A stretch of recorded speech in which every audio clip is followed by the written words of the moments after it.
Hello and welcome to Inspired Caregiver. My name is Michelle. I created this podcast because I was the primary family caregiver for both of my grandmothers for a collective 7 years, which meant I handled everything from car keys to managing their households, dealing with all this stuff, and then ultimately end-of-life care.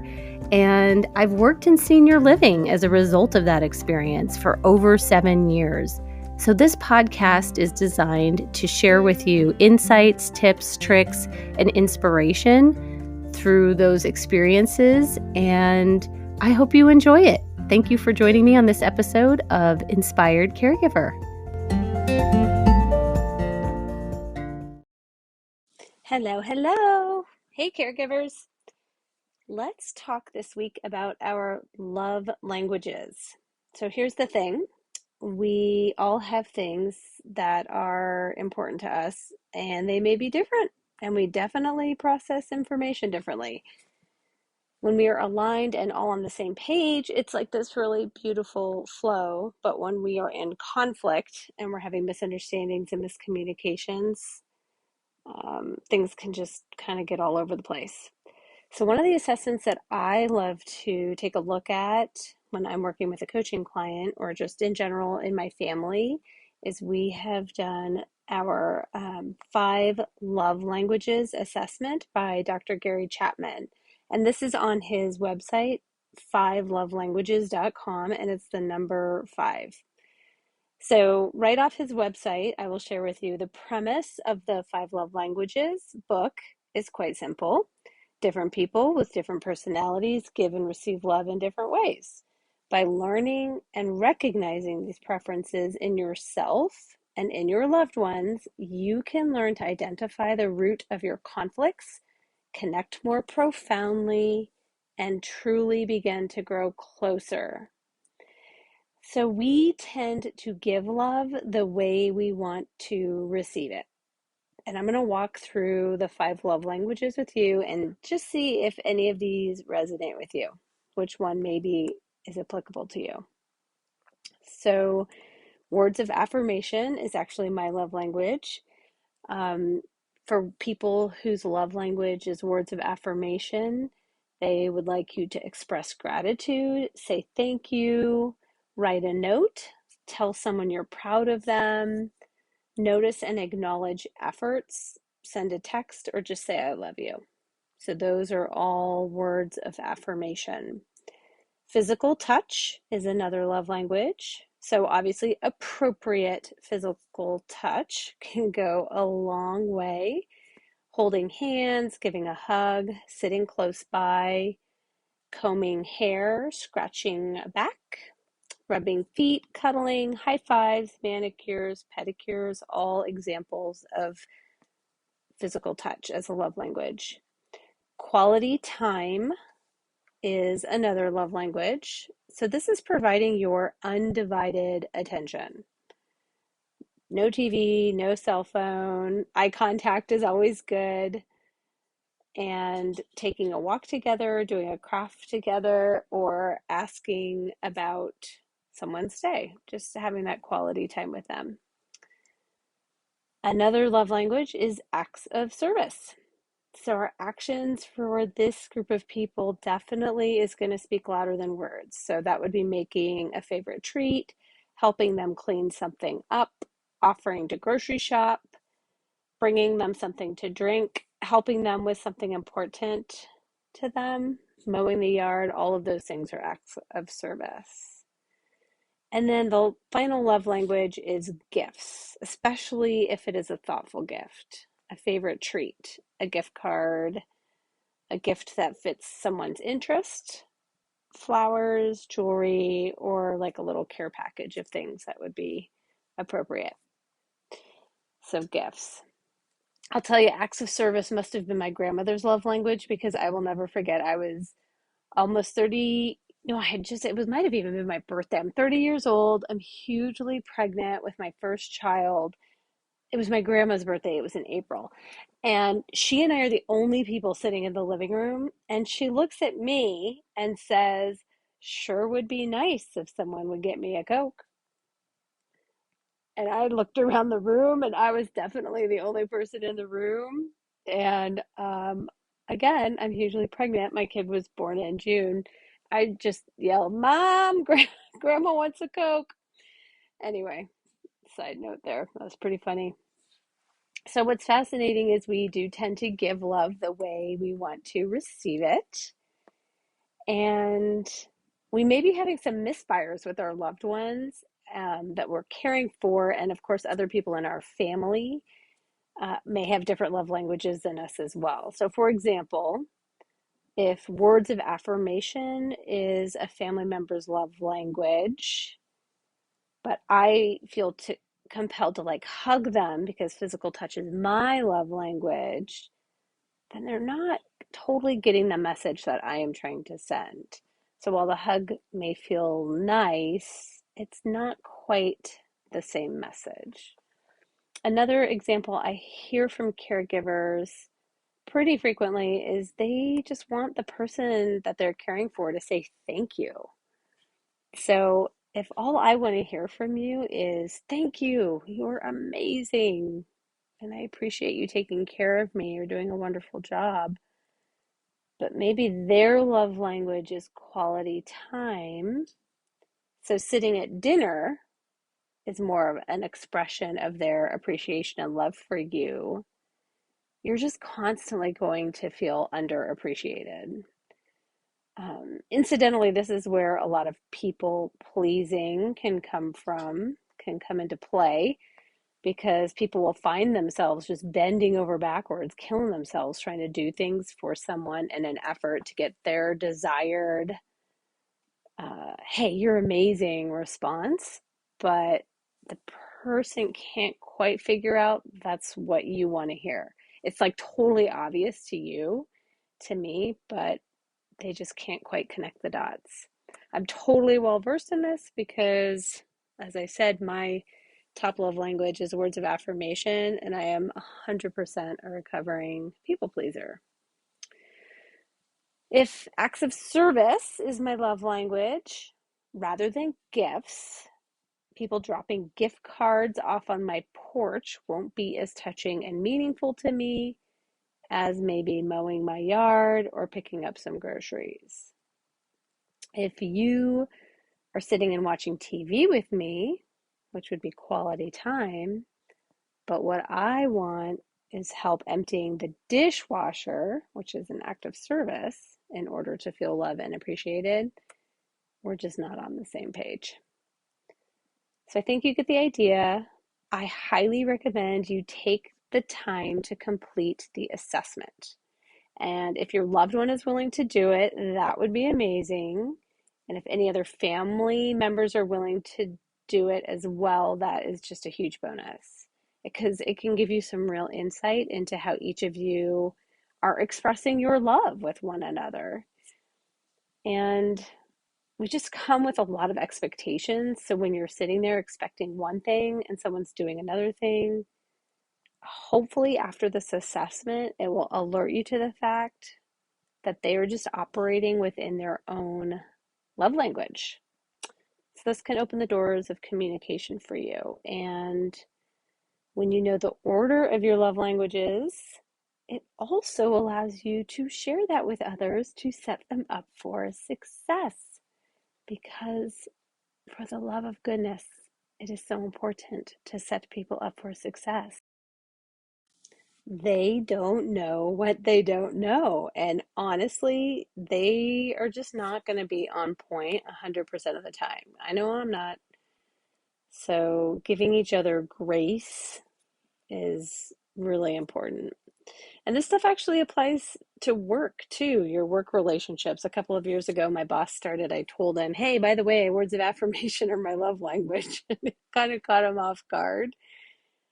But I said, it helps me feel appreciated if occasionally you just tell me great job. Um, and that seemed to work out pretty well.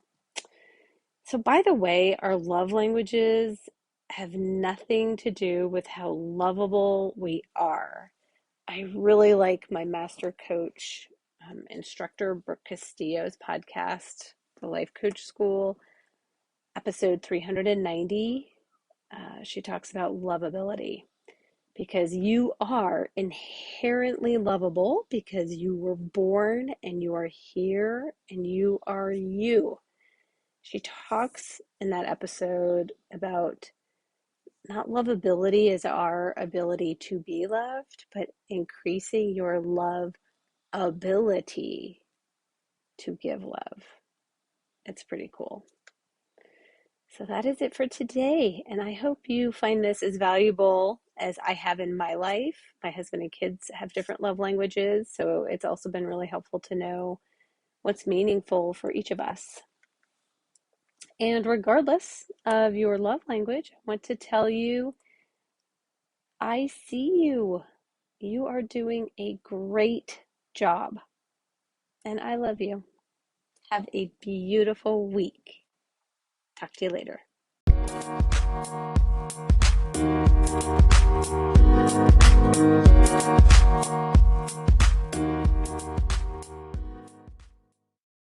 Hello, caregivers. How are you doing today? Today, I want to share with you about shifting our mindset around aging. It's a mindset reset on aging. I work in a place with a lot of people that are very, very ill. They're recovering from surgeries, catastrophic events, and really the oldest of old. And it can start to feel confusing as to what is normal aging and what isn't. And as caregivers, when we're around people who are constantly needing our assistance, um, and they're battling their own chronic illnesses and their own mindsets, it can start to chip away at our own desire to get older, especially when we feel like we don't have time to take care of ourselves. I am constantly speaking right now with people in their 40s and 50s who are increasingly nervous and discouraged about getting older. It's a little undercurrent that starts, late 30s, early 40s. Oh, I'm getting old, too old for this. Um, it's like we're on this slow IV drip of cultural mind drama about something that is inevitable. And I find it to be very incredibly bizarre. So I just wanted to share with you a few things today. Most specifically, there is a lot of research that shows us how we age is largely determined by the daily choices that we're making right now. The only thing that is inevitable about aging is that you're going to age. It's happening, right? Every day we wake up and we are getting a little bit older. So your DNA is not the primary determinant of how well you are going to age. And actually, the cards that you've been dealt with your genome, it's a pretty small percentage of how to predict your aging outcomes. It is your lifestyle that is going to determine what cells are turned off or on in your body. My grandmothers both lived well into their 90s. Both of them remained active, engaged in the community, lived independently for a very, very long time, spent time with family, friends. So I have really great DNA. But if I sit alone in my house, binge watching Netflix, noshing on DoorDash, it does not matter how stellar my DNA is. I am not setting myself up for very good outcomes. Worrying is not planning. I'm going to say that again. Worrying about something that may or may not happen is not planning. So just making the statement, I'm not going to get old, actually is not going to work.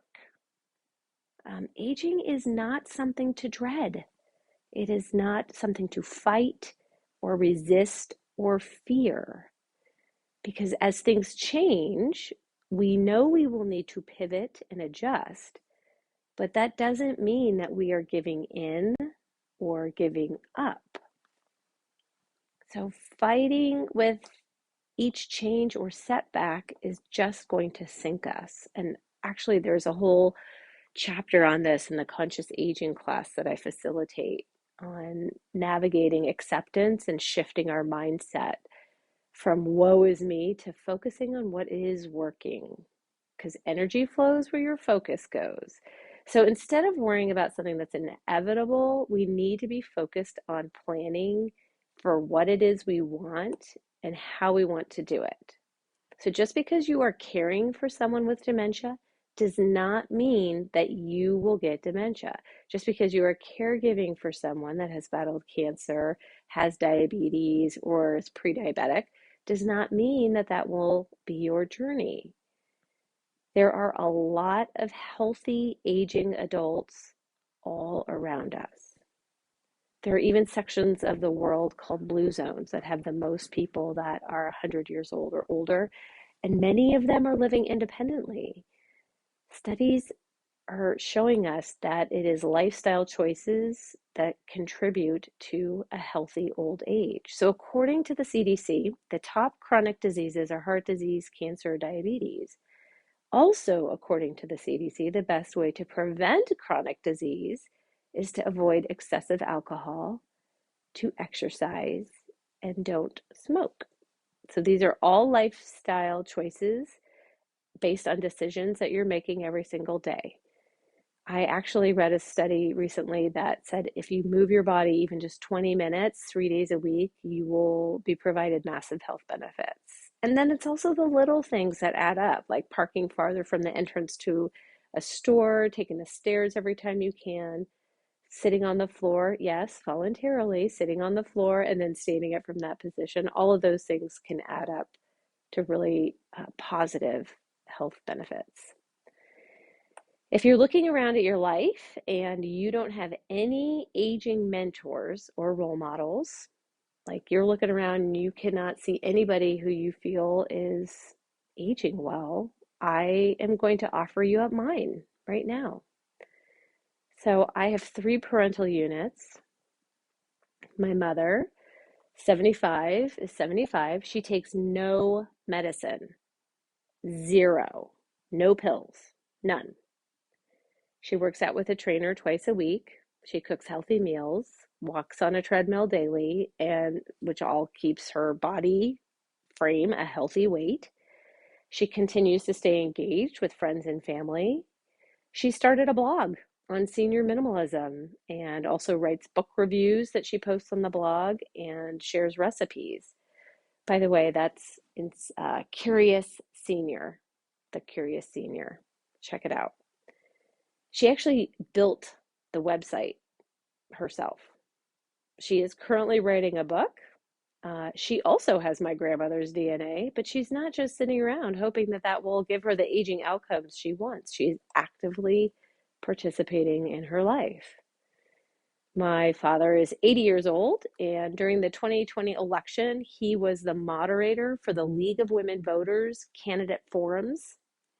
In 2019, he was contracted to work for the Census Bureau, traveling around the country, training census workers on how to collect census in low economic areas.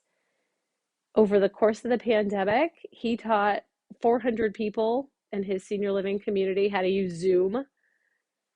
And that Census Bureau work he did in 2019, helping nonprofit agencies to encourage people to participate in the census, led to a new gig of helping nonprofit agencies nationwide understand how redistricting will take place in each of the 50 states and what the nonprofits can do to create fair election districts. Right? This is not just holding sick babies at the hospital, which is also valuable and important, but there are definitely other options out there for us.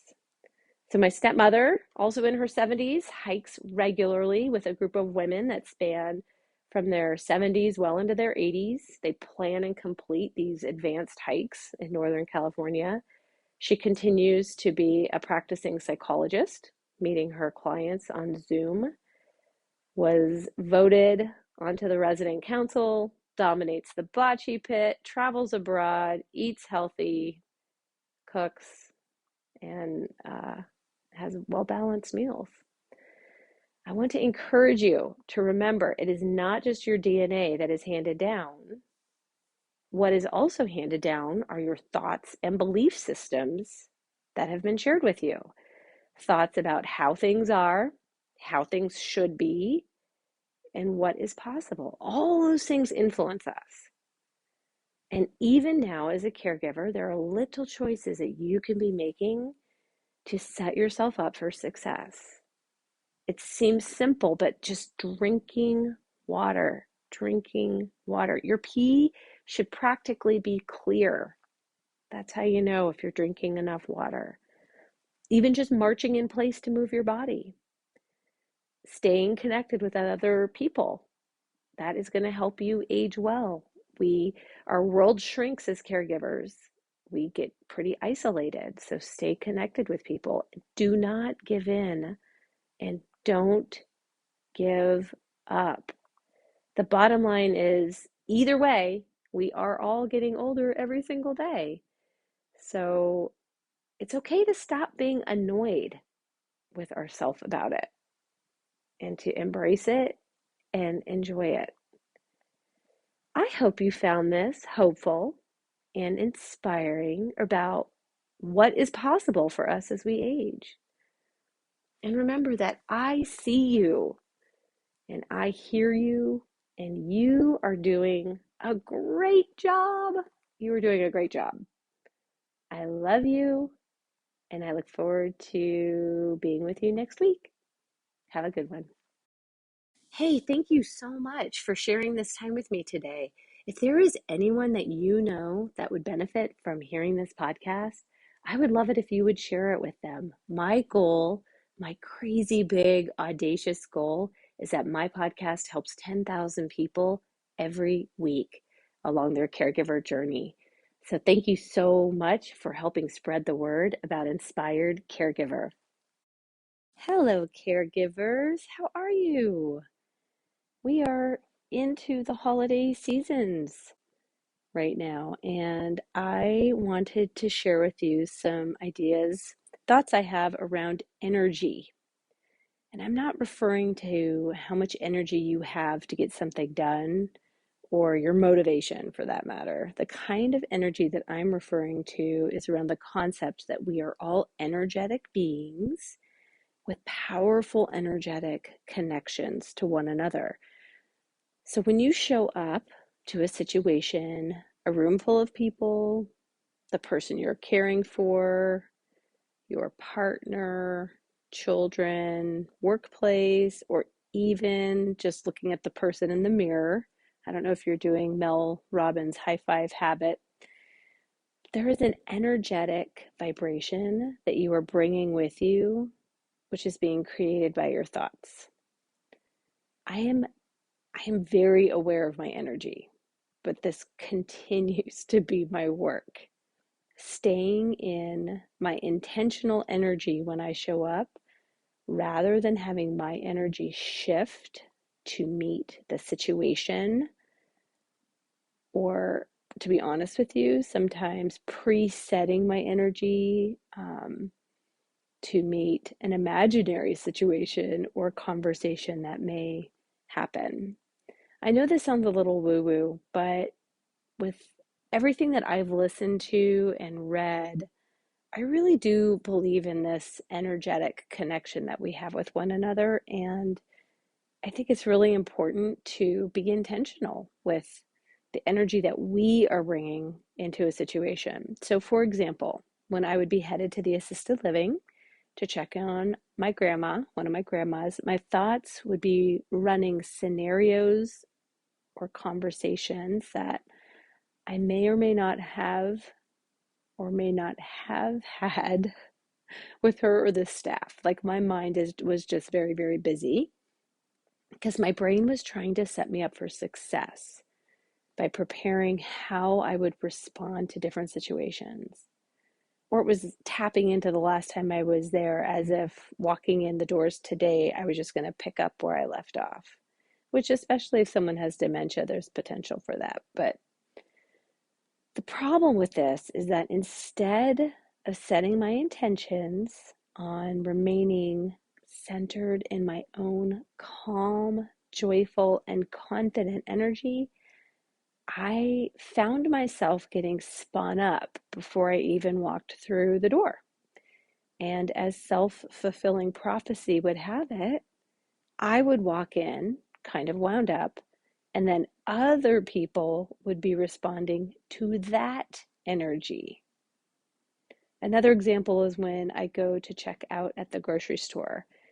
Right after I see which lane is the most open and available, I'm looking at the cashier's face just to see where they're at.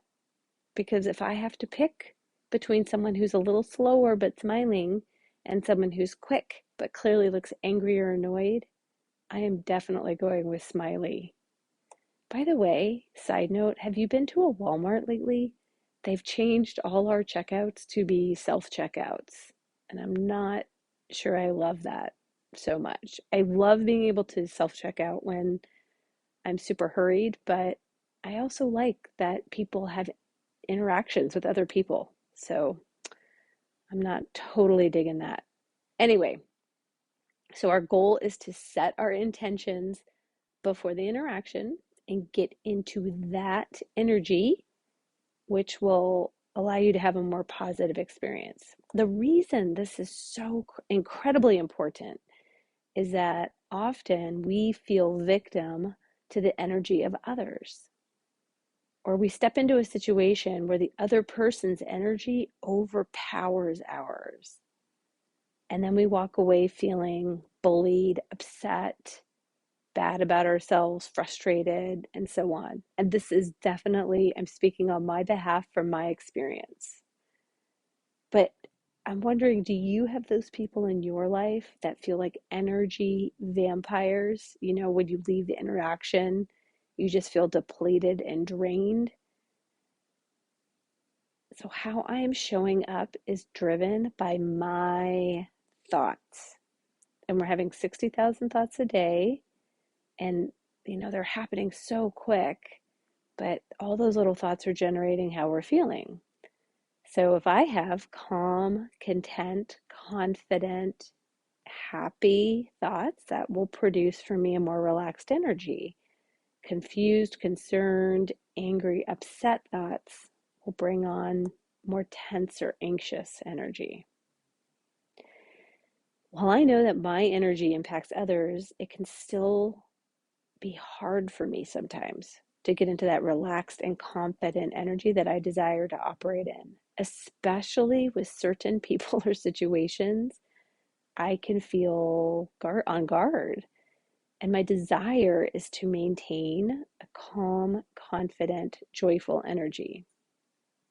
I don't want the circumstances of the world or life or other people's situations to be in charge of how my life is turning out. So, what I can control, again, is not other people, but how I am responding to them. So, as you are navigating your day, just notice how your energy shifts depending on where you are and who you're with and what you are doing. The first step, I believe, is always awareness, because once you take note of how your own energy is shifting, you can start to make those little shifts and set and direct your energy to how you would like to be. It'll be very interesting as you start to pay attention to this. You will start noticing other people's energy, how they show up, and that can give you some insight. Once you're paying attention to your own and noticing others, that will give you some insight as to why interactions happen the way they do. If we are all just wandering around, reacting or responding to each other's energy, then how can we show up as our best self? How do you want to show up when you are entering the space of others? So that is what I have for today. I am so excited about some upcoming episodes. I have some conversations lined up with other people for them to share their expertise and bring that information to you. I'm very excited about that. So you're doing a great job. You are doing a great job, and I see you and I love you, and keep it up. Hang in there. Keep it up. I will talk to you later. Take care.